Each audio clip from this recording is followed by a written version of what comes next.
Hi there, this is Derek from Pacific Coast Auto, and today we're taking a look at a 1989 Toyota Crown Royal Saloon V8. Now this is pretty special because this version of the Crown, it isn't importable into the US because it's 25 years old now, but for the final year of production of it, they decided to put in the Big Daddy 4000cc V8 that's in the LS 400.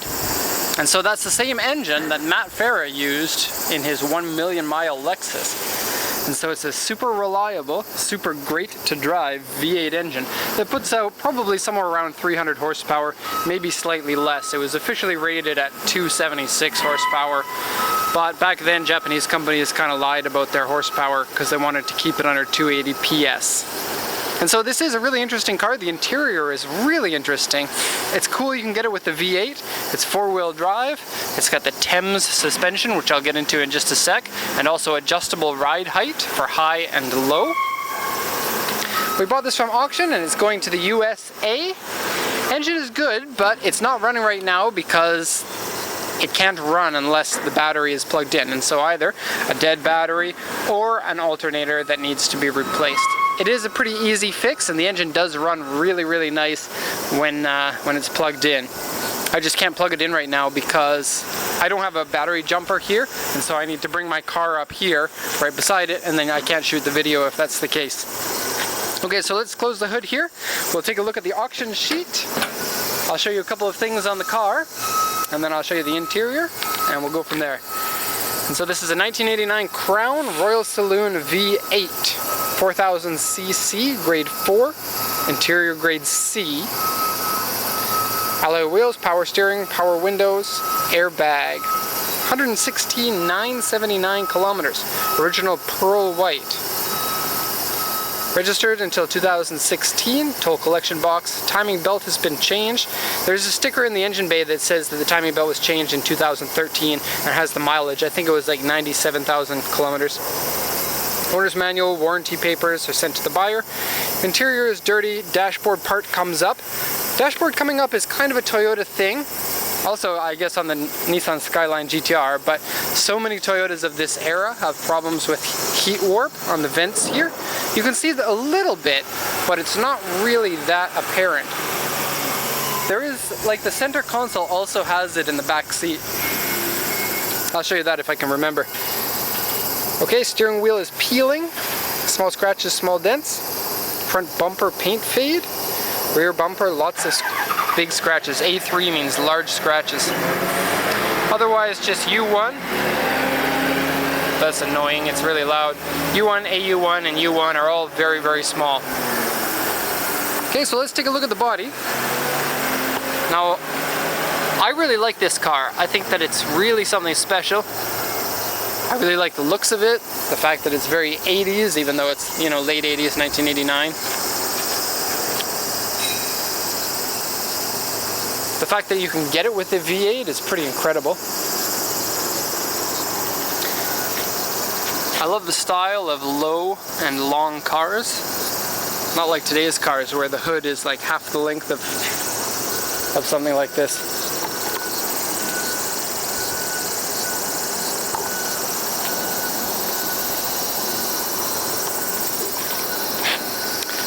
This is a good car for all those people that say, I want to import a car from Japan and I want something unique and something special, but not something that's going to break the bank. And so a lot of people who import, they want the typical cars like the Skyline R32 GTR, the S13, the RX-7, Toyota Soarer. This is something that's pretty special, but also much cheaper than any of those cars. And so certainly something that, like if you're the type of person that wants a special car more than like a cool car, something like this could really fit the bill. So front bumper paint fade, and the entire bumper looks like it's going to need to be repainted. Also, this chrome piece on the top here has a number of scratches on it, and I guess like has just deteriorated over time with the sun. It's got a parking marker here, and so this is so that when you're driving you can kind of guess where your front bumper is by looking at this. This one's in bad shape. It's got a spring in it though, so it's kind of fun to do this with. And somebody has pretended that it's a champagne bottle and has tied it all up like that, I guess, so it doesn't fall off. But it does have a light in there, which is cool. It's also got these corner lights, and so the corner lights are a cool little addition to a car that you just wouldn't see anymore. Okay, this is something else that's really cool. It's got these rain guards that say Crown on them. They're made out of metal instead of plastic like most of them.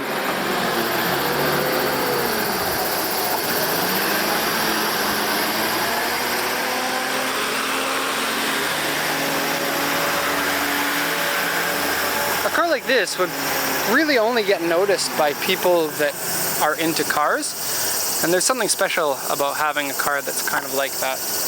I've always liked cars that are not necessarily cool, but a little bit different. Okay, so the A3 on the back bumper, big scratch here,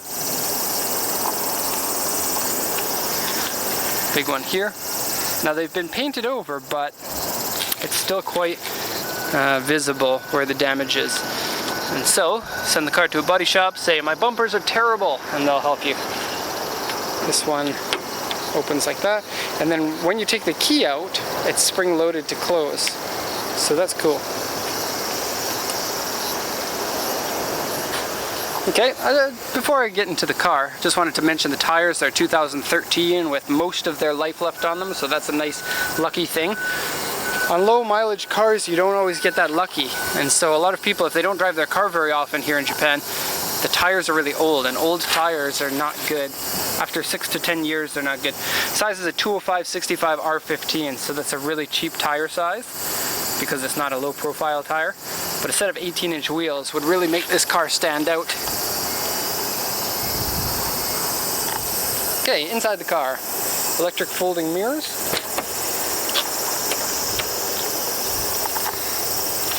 So for being a Toyota of this era, the interior probably would have stood out quite a bit. Especially outside of Japan, where Toyota at this time wasn't known for being luxury. Seats are plush and comfortable, power seats. And it's really cool, they've got power seat buttons so that you can move the seat if you're driving. So the auction sheet says the steering wheel has peeling, and as you can see, it's true. Look at the carpet here.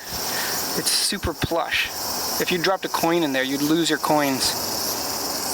There are no coins in here right now, though. Too bad. Okay, now when the battery is good, when you get into the car, the steering wheel will come down for you into your position. So it's electronically adjustable and telescoping. It also has cruise control, which is Japanese.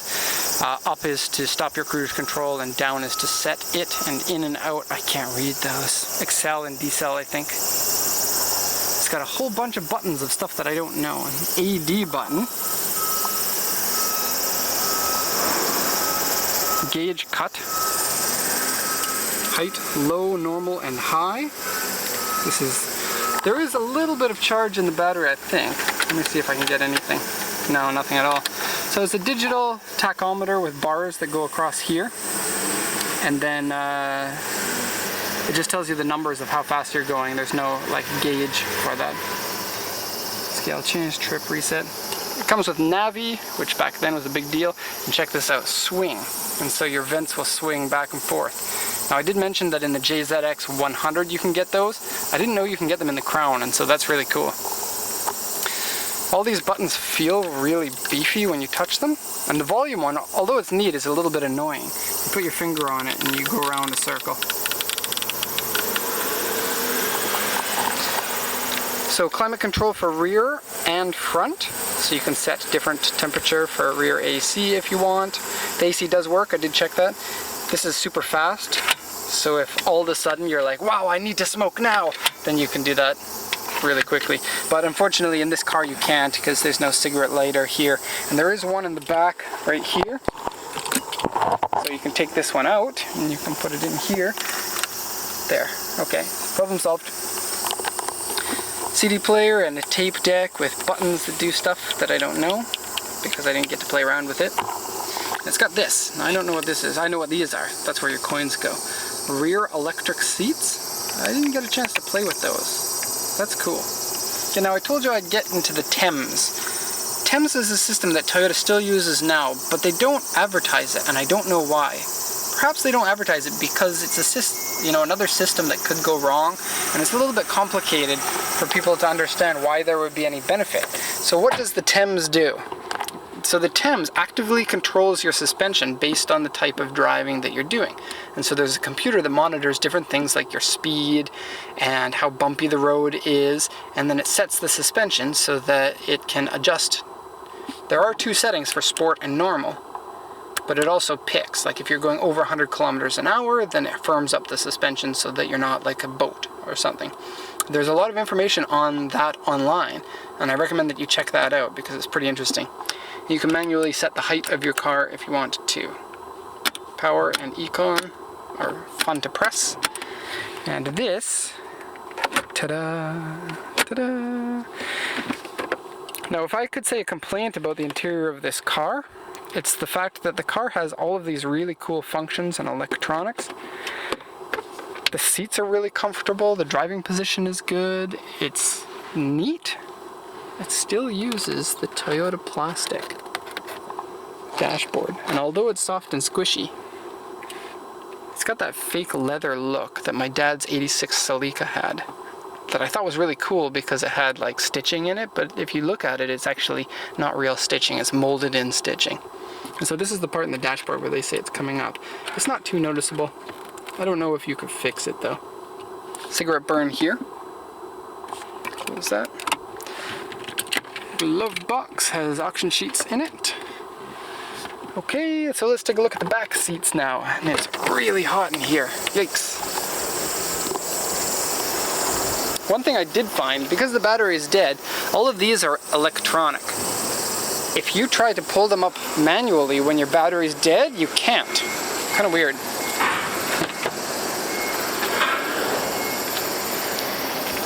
So seat control here. Really cool to have electronic seats for the back. You get your own ashtray for left and right side. Door cards are nice and plush. You got the cool carpet. Let's see if we got any coins in here. That's too bad, none. And it's got grandpa seat covers, which are my favorite. I really want some of these for my car.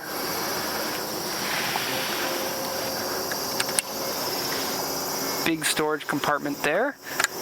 Strangely, nowhere to put your cup. But this was a car made for the Japanese market, and so very rarely were there cup holders in Japanese cars of like 70s, 80s.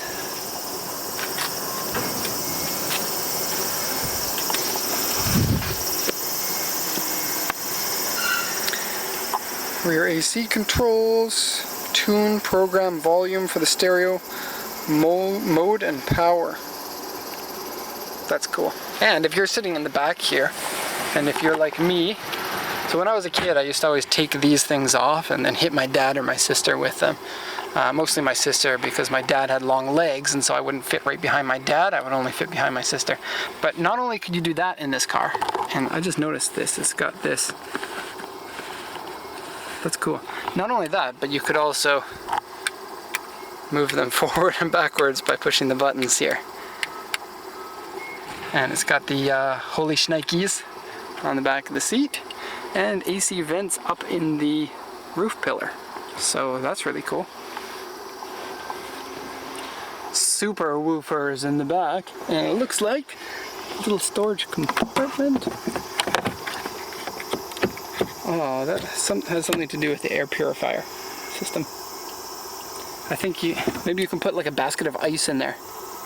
It says rear cooler AC lamp is on something. I can't read that. Okay, too hot in there. To open the trunk, you've got a little button here, which is really fun, but it doesn't have the one that you want, which is right here. And when the battery's dead, you need the key.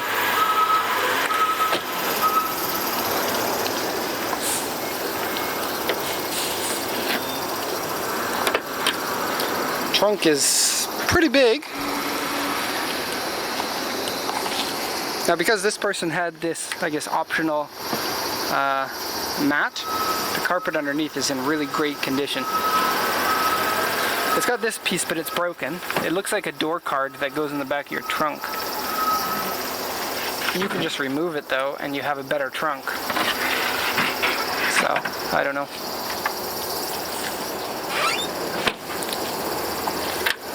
Okay, so that's going to be it for the Toyota Crown Royal Saloon.